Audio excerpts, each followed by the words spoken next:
Welcome to the Genetic Code. I'm your host, Jeanette Collins. This podcast is designed to take you one episode at a time on an intimate journey of your own personal transformation. Each podcast will have tools and techniques for you to practice in your daily life to create the very best version of you. Let's get started.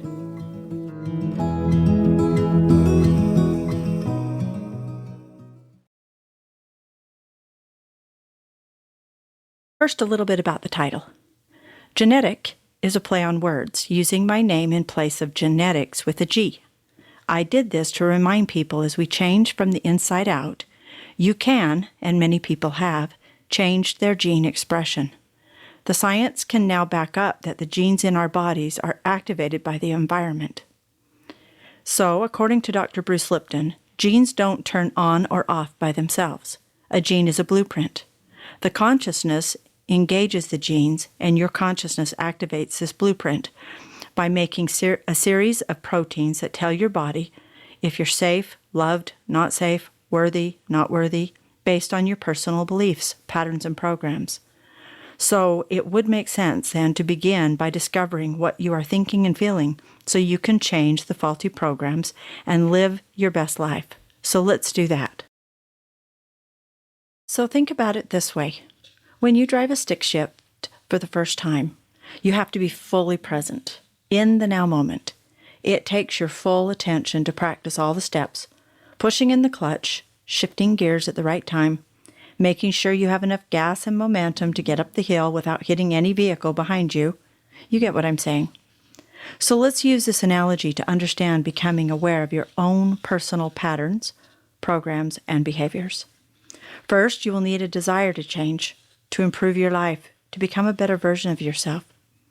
Secondly, you would begin to notice how you feel. Maybe take a look at how you feel when you wake up in the morning. Notice how you are feeling throughout the day. Are you easily frustrated, angered, sad, depressed, or maybe just numb, not really feeling much of anything negative or positive? Take notice of the feeling, no matter what it is, and then notice what triggered your emotions. What is your inner voice telling you about your life and the environment you live in?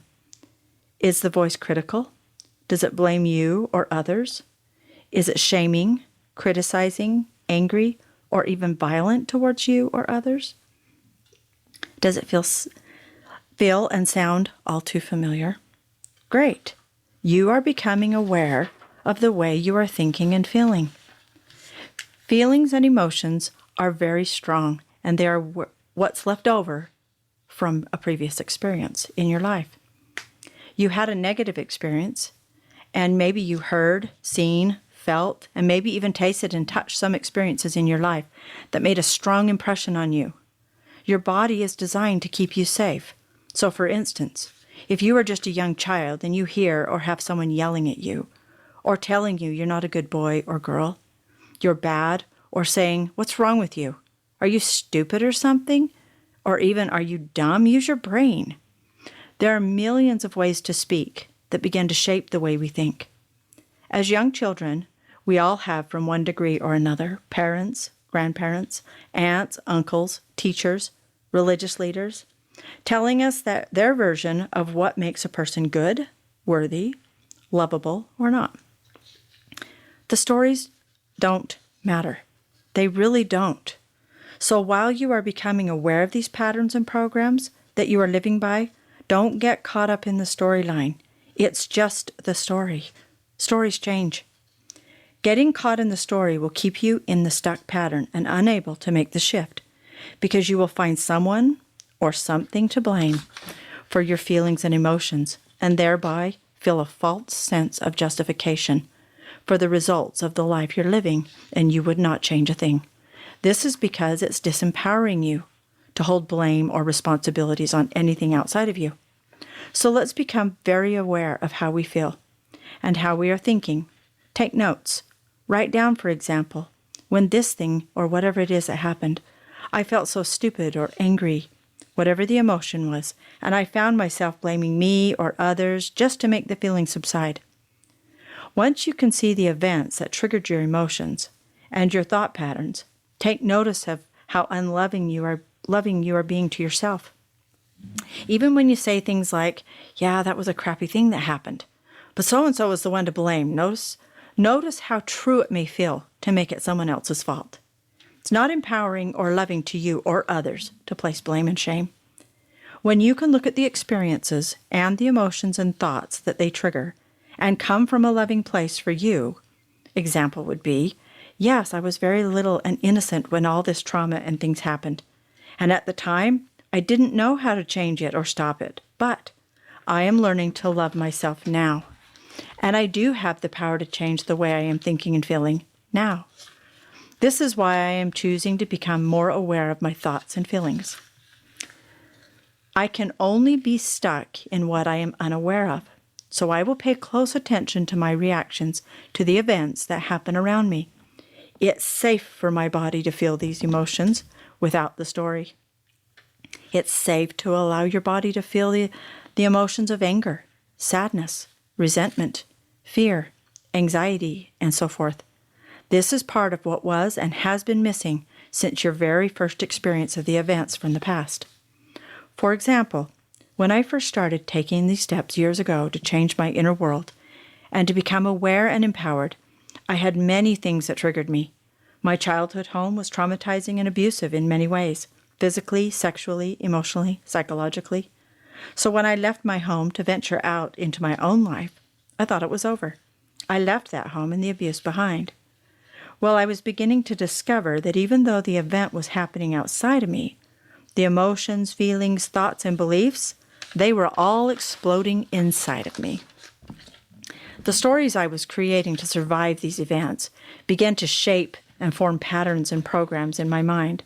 And just like driving the stick shift, I had to pay close attention to every detail to keep me safe and to make sure I never made any mistakes that would bring about these beatings and severe abuse. I was looking to be loved and to feel loved. So after a time of watching and navigating my way through and around such extreme events, it began to settle into my subconscious mind. I was so consistently having the same reactions, emotions, and physical pain that I formed a pattern and a program in my mind of how to act, speak, feel, react, and even my fake ideas of love and how to receive it and to give it. Now, I didn't have to think about what to do or how to react. It was happening for me. It had become a subconscious, self-activated program. So I was now out of that environment where I had lived for 17 years. I am newly married, and my conscious mind believes that all that stuff in my life is now the past. I was unaware that it wasn't conscious behaviors anymore, so life got very intense. I would freeze physically and just have a blank stare if someone started yelling or getting angry. I would do my best to leave the room or quietly hide, unnoticed. In moments where I could do neither of these, I would raise my voice to fight off the events, hoping it would stop. Every time, I would always say or do things that, after the moment was over, I would say, oh shoot, that's not what I wanted to do. Or say, not really, why did I do that? Then, because it's a subconscious reaction, and I felt so helpless to change it, I would shame myself for acting out in ways that my conscious mind wouldn't have done. These events and how I felt began to truly make me believe I was permanently broken. I really wanted to be different, to feel truly happy and joyful, to feel free of the awful way I felt 24/7. It was 10 years after I was married that the door to personal transformation was opening to me. I had 2 small children, and I started researching everything to find a way to free myself. I didn't want to ever have my children feel what I was feeling, and I knew deep down there had to be a way to heal. I didn't know how to love me big enough. So these beautiful children that I had, I loved them big enough to choose to change. At first it was for them. I began to change, and as time went on, I found more love inside of me, and my knowledge and experiences were adding up. I was practicing every day, looking at my thoughts and my feelings, and choosing a better way to respond. It took lots of practice and time, but I was seeing and feeling differently. I wasn't sure at first what I felt, but it was the joy of being empowered. It was the same feeling I watched as my 1-year-old daughter climbed her way up on top of her high chair to get her apple juice. Her face beamed with delight. I felt how she was proud of herself, and it was so strange for me and yet familiar to have those same emotions as I began to feel empowered to change my own inner world of emotions and thoughts. These moments kept me going. As I changed my outside world, my outside world brought me experiences to show that shift, to keep me inspired. I used to have such deep self-loathing and a deep core that I was truly ugly, beyond repair. I thought I had believed this from the earliest memories of my father, telling me I was found under a rock, and so ugly I broke the camera. And he took pity on me and adopted me. I really am his biological child. Although the story was his, and he believed it was a harmless joke, he never changed his words to me until one time a week or so before he died at 85. The story I had adopted about myself had to be set aside, repeatedly set aside, even though I still believed it was true. I knew I couldn't heal as long as I told that story to myself and to others. I was looking for validation, someone outside of me to make me feel different, to feel loved and lovely and loved. Only I could do that by allowing all the emotions of self-loathing, feeling gross, ugliness, and despair to be safely felt within my body without the story of its origin. When I was a good few years into deeply practicing loving myself by changing these thoughts and feelings, I would catch the thoughts of negative self-abuse as they were coming up and say, "Oh, there you are. And who did you bring with you?" Oh, the emotions of validation, of my shame. Well, I would say lovingly, I guess I am the privileged one to be your loving parent. It's safe for you to feel this shame in your belly, or my face, or wherever it was presenting itself with a feeling. I was determined to give me and all my emotions the love, acceptance, appreciation, and security I had previously believed was my parents' job. It never was. My journey had brought me to the place of full accountability and responsibility for me. Every single part of me and my experiences were mine. I was going to be the most love I could muster up. By using the very tools and techniques I am sharing here with you, I have and I am currently always working to become the better, best version of me that I want to be. I am doing this podcast to offer out of my own experiences and learning of how to change your inner world to change your whole life.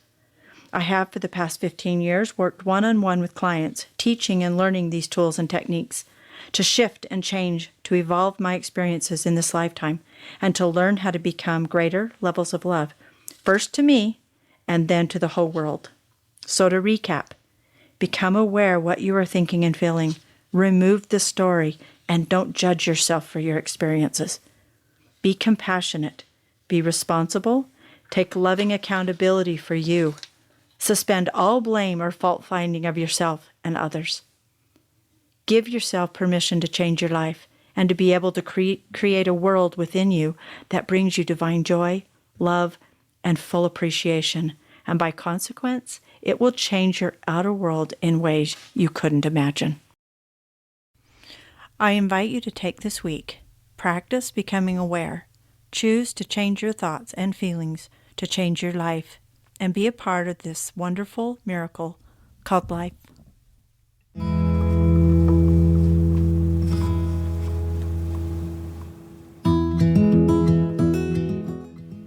Thank you for joining me on this podcast. Please share this with others and tune in next week for another chance to learn, grow, and become a part of the greatest journey on earth, the journey to transform yourself, to empower yourself, and to extend that love to the world. You are worth it.